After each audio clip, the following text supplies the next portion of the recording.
नमस्कार। इस वक्त यहां जो तस्वीरें आप देख रहे हैं इसमें मां अन्नपूर्णा है और इनको वापस काशी में स्थापित किया जाएगा। आप सोचिए कि 100 साल पहले ये मूर्ति हिंदुस्तान से बाहर चली गई। जो काम देश के 14 प्रधानमंत्री नहीं कर पाए वो प्रधानमंत्री नरेंद्र मोदी ने करके दिखाया और बाकी का काम योगी करेंगे। आप यकीन मानिए यूपी के 19 जिलों के कम से कम 40 शहरों में जय श्री राम हर हर महादेव के बाद अब जय मां अन्नपूर्णा गूंजेगा। दिल्ली, गाजियाबाद, अयोध्या होते हुए धीरे धीरे ये बात काशी तक पहुंचेगी। तो इस जय मां अन्नपूर्णा की काशी तक प्राण प्रतिष्ठा में कितनी आस्था है, कितनी भक्ति है और कितनी सियासत, समझिए इस रिपोर्ट से।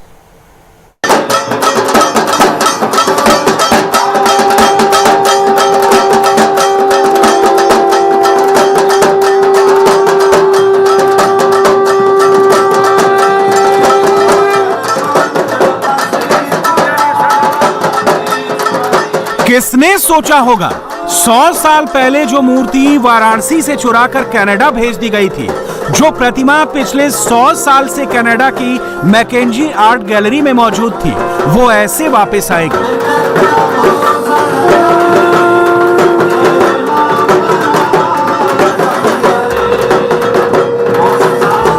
ये वही मां अन्नपूर्णा देवी की प्राचीन प्रतिमा है जो काशी विश्वनाथ मंदिर में स्थापित थी, जिनके दर्शन के बिना काशी की यात्रा अधूरी मानी जाती थी।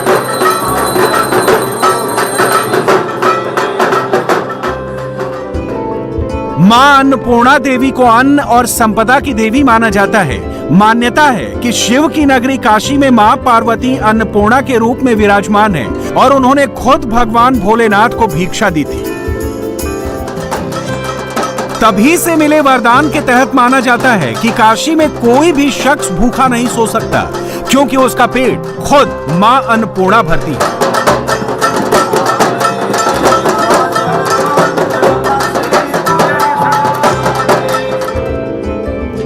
मां अन्नपूर्णा देवी की प्रतिमा को देखेंगे तो उनके एक हाथ में खीर की कटोरी है, दूसरे हाथ में चम्मच है। इसी से मैकेंजी आर्ट गैलरी में अन्नपूर्णा देवी की मूर्ति की पहचान हो सकी थी और उनको वापस लाने की कोशिशें शुरू हुई।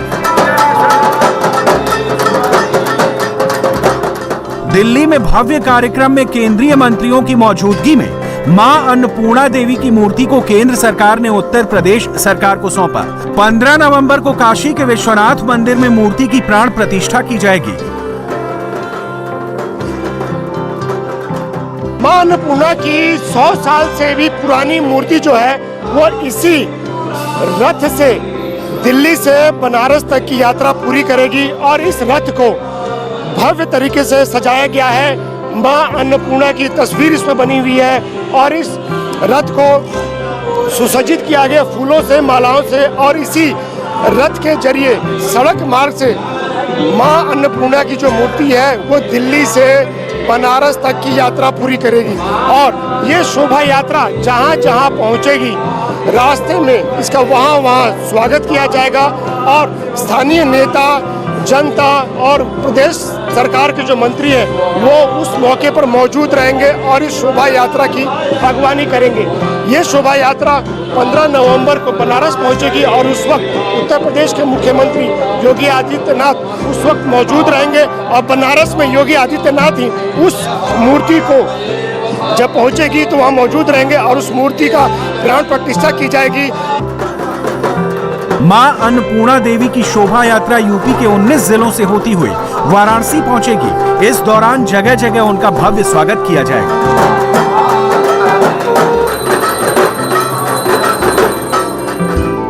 11 नवंबर को गाजियाबाद, गौतम बुद्ध नगर, बुलंदशहर, अलीगढ़, हाथरस से कासगंज पहुंचेगी। अगले दिन 12 नवंबर को एटा, मैनपुरी, कन्नौज से होते हुए कानपुर पहुंचेगी। 13 नवंबर को कानपुर से उन्नाव, लखनऊ, बाराबंकी होते हुए अयोध्या पहुंचेगी। 14 नवंबर को अयोध्या से प्रतापगढ़, जौनपुर के रास्ते वाराणसी प्रतिमा आएगी। 15 नवंबर को काशी विश्वनाथ मंदिर में मां अन्नपूर्णा की मूर्ति की प्राण प्रतिष्ठा की जाएगी। इस पूरे कार्यक्रम का आयोजन उत्तर प्रदेश सरकार करेगी। खुद यूपी के मुख्यमंत्री योगी आदित्यनाथ 15 नवंबर को काशी विश्वनाथ धाम में मां अन्नपूर्णा की प्रतिमा की प्राण प्रतिष्ठा में मौजूद रहेंगे। 1947 में देश आजाद हुआ, मगर मां अन्नपूर्णा देवी की प्रतिमा वापस नहीं आ सकी। इस दौरान कई सरकारें आईं और गईं, कई प्रधानमंत्री आए और गए। आखिरकार मोदी सरकार में मां अन्नपूर्णा की मूर्ति अपने निवास स्थान वापस आ सकी। आज से पहले बहुत सारे चुनाव हुए, कोई और क्यों नहीं लाया? ला सकते थे ना, नहीं लेके आए।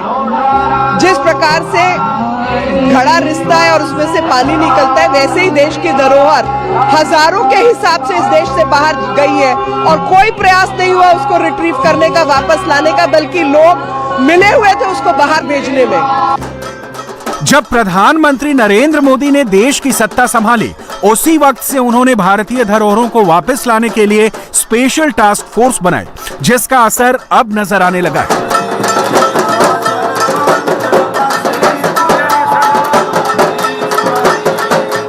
जब आदरणीय प्रधानमंत्री जिम्मेदारी संभालने के बाद देश के साधु संतों प्रधानमंत्री से मिलने के लिए आए थे।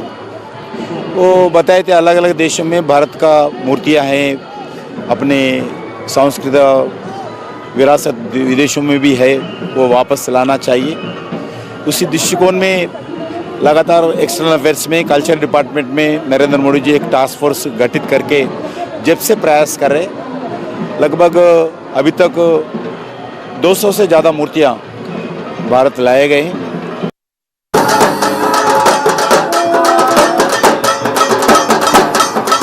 अन्नपूर्णा देवी की प्रतिमा ये दूसरे नंबर की मूर्ति है जो प्रधानमंत्री मोदी के कार्यकाल में वापस भारत लाई गई है।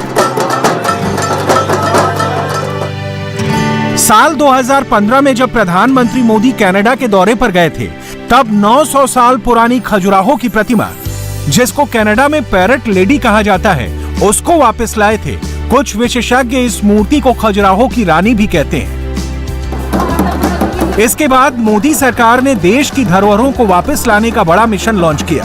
जब कनाडा से ही मां अन्नपूर्णा देवी की मूर्ति वापस लाने का रास्ता खुला, तो प्रधानमंत्री ने पूरे देश के साथ इस खबर को साझा किया था। हर भारतीय को यह जानकर गर्व होगा कि देवी अन्नपूर्णा की एक बहुत पुरानी प्रतिमा कनाडा से वापस भारत आ रही है।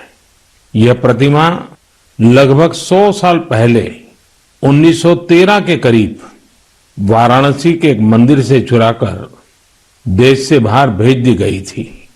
मैं कनाडा की सरकार और इस पुण्य कार्य को संभव बनाने वाले सभी लोगों का इस सहृदयता के लिए आभार प्रकट करता हूं। माता अन्नपूर्णा का काशी से बहुत ही विशेष संबंध है।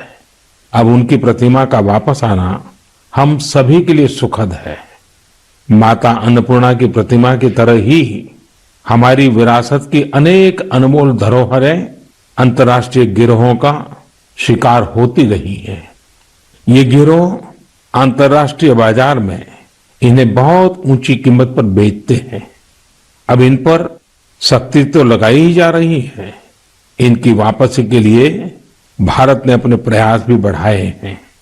ऐसी कोशिशों की वजह से बीते कुछ वर्षों में भारत कई प्रतिमाओं और कलाकृतियों को वापस लाने में सफल रहा है। इसी साल सितंबर के महीने में मोदी अमेरिका के दौरे पर गए थे। वहां पर प्रधानमंत्री को देश की 157 धरोहरें सौंपी गई, जो चुराकर स्मगलिंग से विदेश भेजी गई थी। ये मूर्तियां, कलाकृति 300 साल से लेकर 4000 साल पुरानी है। पिछली सरकारों और मोदी सरकार में कितना फर्क है, वो आंकड़ों से समझिए। साल 1976 से 2013 तक सिर्फ 13 कलाकृतियां विदेश से वापस आ सकी थी, जबकि 2004 से 2014 के दौरान सिर्फ एक प्राचीन कलाकृति वापस आई। 2014 से 2021 के बीच 200 से ज्यादा ऐतिहासिक धरोहरों को वापस वतन लाया गया और 119 कलाकृतियों को वापस लाने की प्रक्रिया अंतिम चरणों में है। भारत में सबसे ज्यादा मूर्तियों की चोरी तमिलनाडु, मध्य प्रदेश, जम्मू कश्मीर, आंध्र प्रदेश, पश्चिम बंगाल, उत्तर प्रदेश, गुजरात, राजस्थान, उत्तराखंड और बिहार से हुई है। ज्यादातर चोरियां लूट आजादी से पहले की है, जिनको दुनिया के अलग अलग हिस्से जैसे Canada, England, Germany, Australia, Singapore, America में बेचा गया। मोदी सरकार हर देश से संपर्क में है और वहां से देश की धरोहर वापस लाई जा रही है।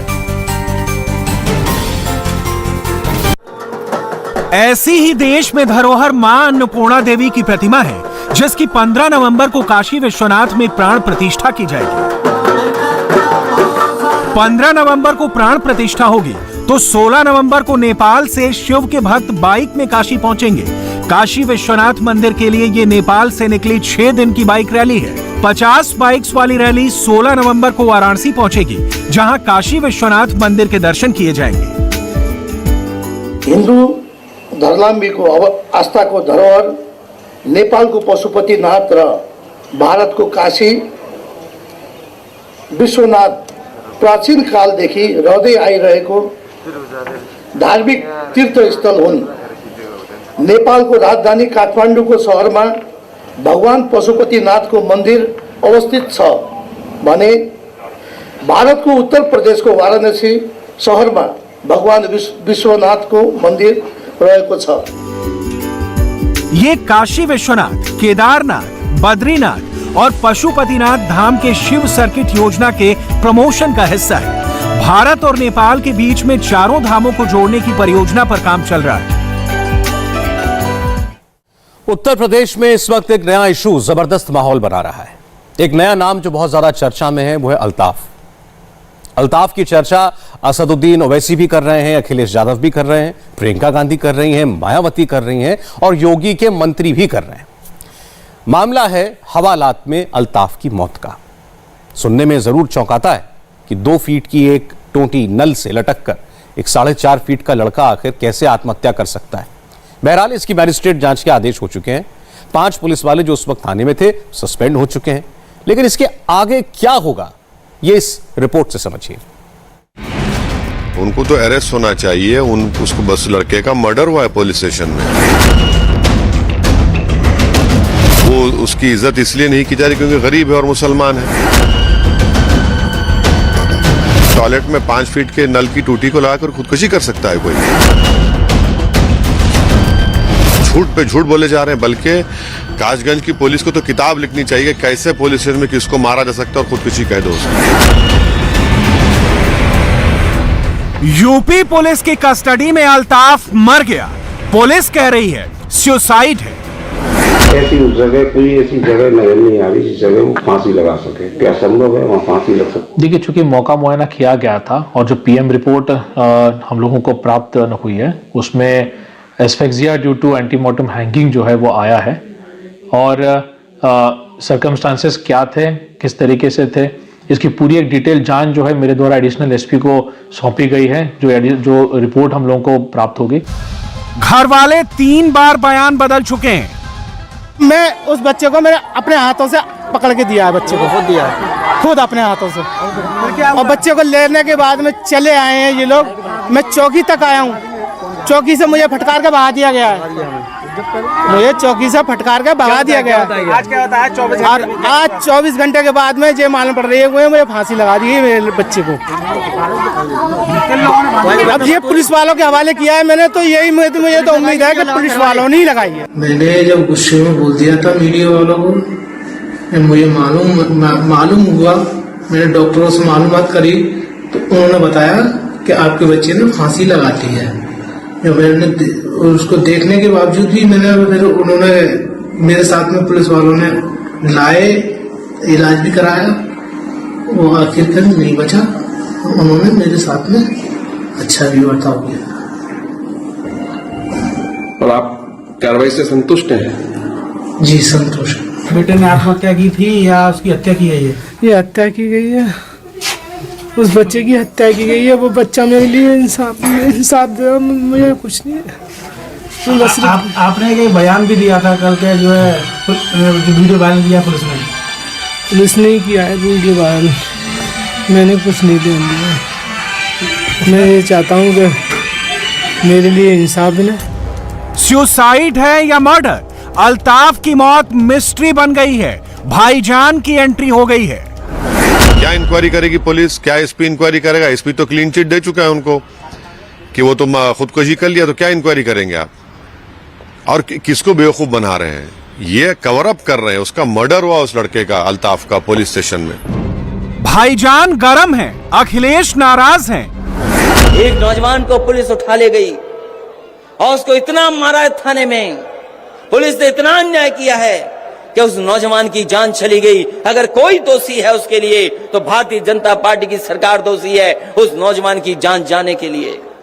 कभी नेशनल ह्यूमन राइट कमीशन का डाटा मंगवाना कि अगर सबसे ज्यादा अन्याय जनता पर कहीं हो रहा है तो उत्तर प्रदेश में भारतीय जनता पार्टी की सरकार में अन्याय हो रहा है। सबसे ज्यादा कस्टोडियल डेथ अगर कहीं हुई है तो उत्तर प्रदेश में हुई है, यही भारतीय जनता पार्टी की सरकार में। आप ठोको नीति चला रहे हो, आप जिसको चाहो उसको ठोक दे रहे हो। कभी सोचा उसका असर क्या हुआ? प्रियंका राहुल के सवाल हैं, बहन जी चिंतित हैं, सियासत फुल ऑन है। अल्ताफ की मौत पर पॉलिटिक्स क्यों हो रही है, समझाएंगे, पहले ये सुन लीजिए। जिस तरीके से विपक्ष हमलावर हो रहा है, कहा यह जा रहा है कि बाथरूम के अंदर टोटी से भला फांसी कैसे लग सकती है। देखिए, इसमें दो चीजें हैं। पहला तो उनके मृतक के पिताजी ने खुद को स्टेटमेंट दिया है, एक वीडियो उसका वायरल हो रहा है जिसमें उन्होंने कहा मैं संतुष्ट हूं। दूसरा विषय रह जाता है टोटी से कैसे। अब जिन्होंने ये टोटी वाला प्रश्न उठाया है तो वो टोटी के बड़े जानकार हैं। उत्तर प्रदेश की राजनीति ने ये टोटी का खेल बहुत देखा है, तो वही समझा दे क्या है इस टोटी के पीछे या टोटी के आगे और टोटी से कैसे होता है, तो वही समझा देंगे तो ज्यादा अच्छा रहेगा। सरकार कह रही उत्तर प्रदेश में कानून व्यवस्था ठीक है, पुलिस की कस्टडी में लगातार उत्तर प्रदेश में मौतें हो रही हैं। अब दबाव देकर के जिस युवक की मौत हो गई है पुलिस कस्टडी में, उसी के पिता से बयान दिलवा दे रहे हैं। ये तो सरकार चाहे तो उस मरे हुए नौजवान से नहीं बयान दिलवा सकती है, नहीं तो उससे भी दिलवा देती कि पुलिस ने तो मारा है लेकिन राम राज्य है उत्तर प्रदेश में। इससे खराब स्थिति कभी उत्तर प्रदेश की नहीं रही। और माननीय हाईकोर्ट ने कहा कि उत्तर प्रदेश में जंगल राज है, तो जो माननीय हाईकोर्ट महसूस कर रहा है वही उत्तर प्रदेश में चल रहा है। पुलिस स्टेशन में अल्ताफ कैसे मरा? अगर मर्डर है तो दोषी कौन है? अगर सुसाइड है तो वजह क्या है? अल्ताफ की मौत का सच सामने आना चाहिए, दोषियों को सजा भी मिलनी चाहिए। लेकिन अल्ताफ की मौत पर मुसलमान शुरू हो गया। भाईजान ने गंभीर सवाल उठाया है। भाई, गुप्ता साहब को गोरखपुर की होटल में पुलिस ने मारा तो मुख्यमंत्री उनके पीड़ित परिवार के पास पहुंच गए, उनको 50 लाख रुपए का चेक दे दिया। अखिलेश पहुंच गए, 21 लाख का चेक दे दिया। अभी अल्ताफ के पास कोई नहीं जाएगा, पूछेगा नहीं अल्ताफ को क्या इंसान की जान की कीमत क्या मजहब की बुनियाद पर होगी? गरीब है तो गरीब है, पुलिस की कस्टडी में मारा गया तो उनको अरेस्ट करना चाहिए, अरेस्ट करके उनको गिरफ्तार करना चाहिए। सस्पेंड करेंगे, बाद में अब बहाल कर देंगे उनको महीने भर के बाद। का वाकया आपके सामने, एक नौजवान बच्चा है, हजरत पुलिस उसको पकड़कर थाना लेकर गई और ये बहाने लेकर गई कि उसके खिलाफ, अल्ताफ के खिलाफ एक कंप्लेंट दी गई कि वो किसी लड़की को लेकर भागा था। पुलिस लेकर जाती है और बाप कह रहा है कि मैंने जाकर अपने बेटे को पुलिस के हवाले किया।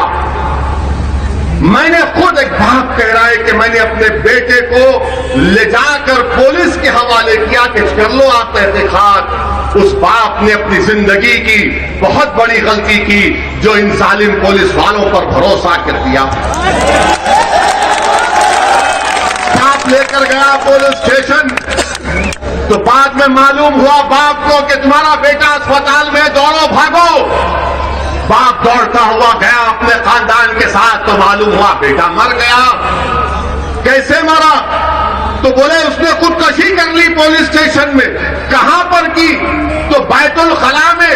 मैं तो गलत कहा, 2.5 फीट की नल की टूटी को उसके गले में जो हुड था उसका धागा निकालकर उस बच्चे ने अपने गले से लगाकर उसको टूटी को बनकर खुदकशी ले ली। वाह कासगंज की पुलिस, तुमको तो बहुत बड़ा इनाम मिलना चाहिए कि 2.5 फीट की टूटी पर पानी की कोई गले का वो धागा निकालकर अपने गले से बांधकर चूटी को लगाता है, तब भी तो उसके पैर जमीन को ही लग रहे, उसके पैर जमीन को लग रहे। कैसे मरता है बच्चा? मालूम हुआ, मैं कह रहा हूं, कासगंज की पुलिस ने अल्ताफ को मारा, पुलिस स्टेशन में वो कत्ल किया, वो कातिल है तुम लोग। तुम दुश्मन हो बच्चों के, तुम दुश्मन हो। तुम्हारे पास केस आया, अरे तुम तहकीकात नहीं, तुम तो मर्डर करना जानते हो। बच्चे को ले जाकर मार दिए और तरफे तमाशा देखिए कि उस बच्चे के बाप, आप सोचिए कि आप भी अपने पेट में औलाद है, मुझे भी औलाद है। वो आपका बेटा है मेरे भाई, वो आपका भाई है, वो आपका बेटा है, आपका भाई है। अगर तुम मुरादाबाद में बैठ कर ये समझ रहे हो कि नहीं नहीं कासगंज में हुआ, मुझे उससे क्या करना है, अगर तुम उस बच्चे के गम को अपने सीनों में महसूस नहीं करोगे तो मुझे शक होगा तुम्हारे मुसलमान होने का। तुमको उसका दर्द महसूस करना पड़ेगा। ऐसा नहीं है जब इस तरीके के मामले में असदुद्दीन ओवैसी पहली बार सामने आए हों। उन्नाव में पुलिस कस्टडी में फैसल की मौत का मामला हो या फिर कानपुर में रिक्शा चालक की पिटाई का मामला हो, असदुद्दीन ओवैसी ने उस वक्त भी सरकार पर और पुलिस पर भेदभाव का आरोप लगाया था। अब चूंकि ये मामला अल्ताफ का कासगंज से सामने आया है और पुलिस पर गंभीर आरोप लगे हैं, तो ओवैसी एक बार फिर से सामने आए हैं। चूंकि उत्तर प्रदेश में चुनाव है और मुसलमान पॉलिटिक्स असदुद्दीन ओवैसी को सूट करती है। उनके किसी भी बात के मतलब भी होते हैं और मायने भी होते हैं। यही वजह है कि असदुद्दीन ओवैसी सवाल उठा रहे हैं और सरकार और पुलिस से पूछ रहे हैं कि अल्ताफ और मनीष गुप्ता की मौत में अंतर क्यों। सवाल वाजिब है, सबका साथ सबका विश्वास जीतने के लिए भेदभाव वाली पॉलिटिक्स से बचना होगा। इंडिया टीवी हर वक्त हर जगह डाउनलोड करने के लिए सर्च करें India TV news Google play store या ऐप स्टोर पर।